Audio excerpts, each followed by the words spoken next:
Hello, Ryan. We can see you. Hello, I can see and hear you. Can you hear me? Listen to you. Just a second. My name is Ryan Graves, and I'm a former F-18 pilot with a decade of service in the United States Navy. I have witnessed advanced UAP firsthand, and I founded Americans for Safe Aerospace to support other aircrew and military witnesses and investigate this mystery. In 2014, I was an F-18 pilot in the Navy Fighter Attack Squadron 11, the Red Rippers, and stationed at NAS Oceana in Virginia Beach, Virginia. After upgrades were made to our jet's radar system, we began detecting unknown objects operating in our airspace. At first, we assumed they were radar errors, but soon we began to correlate the radar tracks with multiple onboard sensors, including infrared systems and eventually through visual ID. During a training mission in Morning Area Whiskey 72, 10 miles off the coast of Virginia Beach, two F-18 Super Hornets were split by a UAP. The object, described as a dark gray or a black cube inside of a clear sphere, came within 50 feet of the lead aircraft and was estimated to be 5 to 15 feet in diameter. The mission commander terminated the flight immediately and returned to base. Our squadron submitted a safety report, but there was no official acknowledgement of the incident and no further mechanism to report the sightings.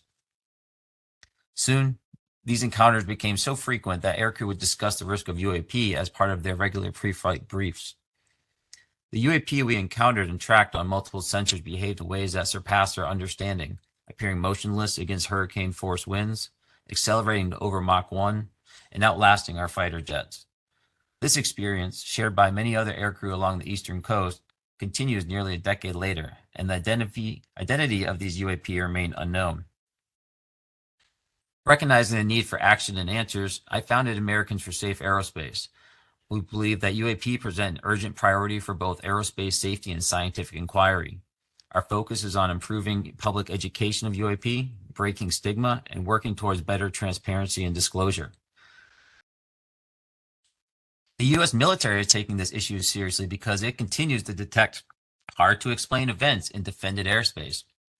As recently as this December, Langley Air Force Base in Virginia, which hosts the F-22 Raptor and helps defend Washington, D.C., was subject to waves of mysterious UAS overflight with a range of sizes and configurations. General Gregory M. Gillette, the new NORAD commander since February, testified to the Senate Armed Services Committee on March 14, 2024, and I quote, "I've gone into the events at Joint Base Langley, Eustis, and I'm using that as the centerpiece of my 90-day assessment to see where NORAD and NORTHCOM can and should do more, as this emerging capability outstrips the operational framework that we have to address it." End quote. In addition, the All-Domain Anomaly Resolution Office in the Pentagon announced earlier this month that it is also deploying purpose-built hyperspectral sensors to military bases and training ranges to detect, track, and characterize UAP.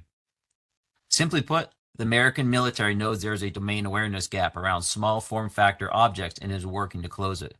How much will be disclosed about the most anomalous cases remains to be seen. This reporting is from The War Zone, published March 15th, 2024. Mysterious drones swarmed Langley Air Force Base for weeks. The unidentified drones were such an issue that assets were called in from around the government, including a NASA WB-57 high-altitude jet.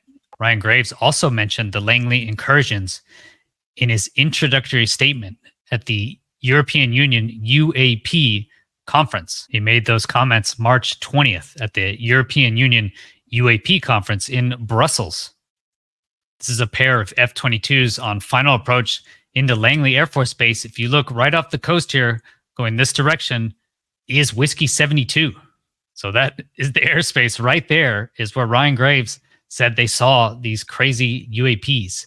The War Zone has been investigating these incidents over the last several months, and they know that the incidents got so bad that additional assets were called in, including the Whiskey Bravo 57F high-flying research plane that NASA owns. According to the War Zone, this spate of bizarre drone incursions deeply underscores the still growing threats that uncrewed aerial systems present on and off traditional battlefields. The installation first observed UAS activities the evening of December 6, 2023, and experienced multiple incursions throughout the month of December. The number of UASs fluctuated and they ranged in size and configuration. So this is Langley Air Force Base. Like I mentioned, Whiskey 72 is off to the southeast here, just a few miles. But there's also an amazing amount of other assets in the area. Langley Air Force Base is formerly a part of Joint Base Langley-Eustis, an amalgamation that also includes the U.S. Army's Fort Eustis. The F-22 Raptor stealth fighters are particularly important for supporting NORAD and NORTHCOM's missions to defend the U.S. homeland, including protecting the nation's capital in Washington, D.C. It's actually the Air Force's job to protect the airspace of the nation. These are F-22s, amazing aircraft. I've fought them many times as an aggressor in Alaska. Yeah, I can attest that they are just an amazing air-to-air fighter. It's not just Langley, though. I mean, there is an amazing amount of other equipment here, especially nuclear assets. Naval Station Norfolk, the largest naval base on the East Coast, is home to roughly half of America's carrier fleet, and it's located just to the southeast. A host of other military installations are also dotted throughout the broader area, including Naval Air Station Oceana. That's where Ryan Graves operated out of, and that's the Navy's master tactical jet base on the East Coast. It also has Navy Special Warfare's East Coast headquarters. I mean, look at these aircraft carriers. How many nuclear assets are in there? Again, there's tons of important assets here. Nuclear assets, as well, just an amazing amount of military hardware. Is it actually China on the East Coast of the United States? Because that would be quite interesting.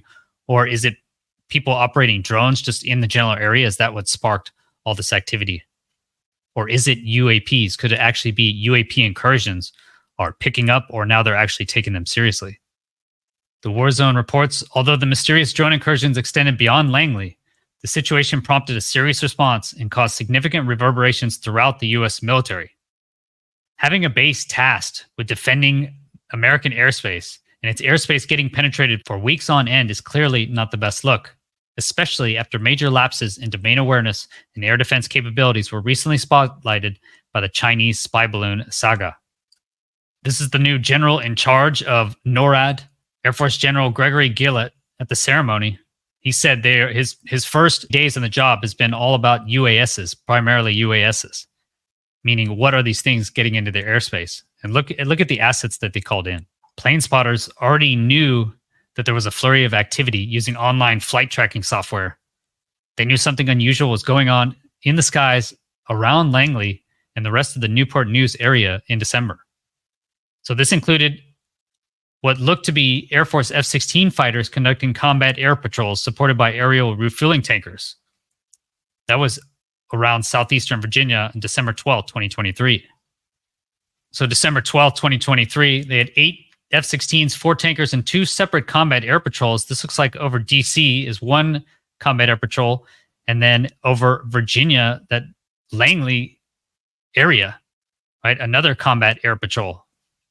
This is interesting too, because you're not going to put your combat air patrol directly over the area you want to defend. You actually put it further back so that you can actually see any aircraft coming into the airspace, right? If you're flying just over the point you want to defend, it's very difficult just to look straight down, okay, unless it's on the ground.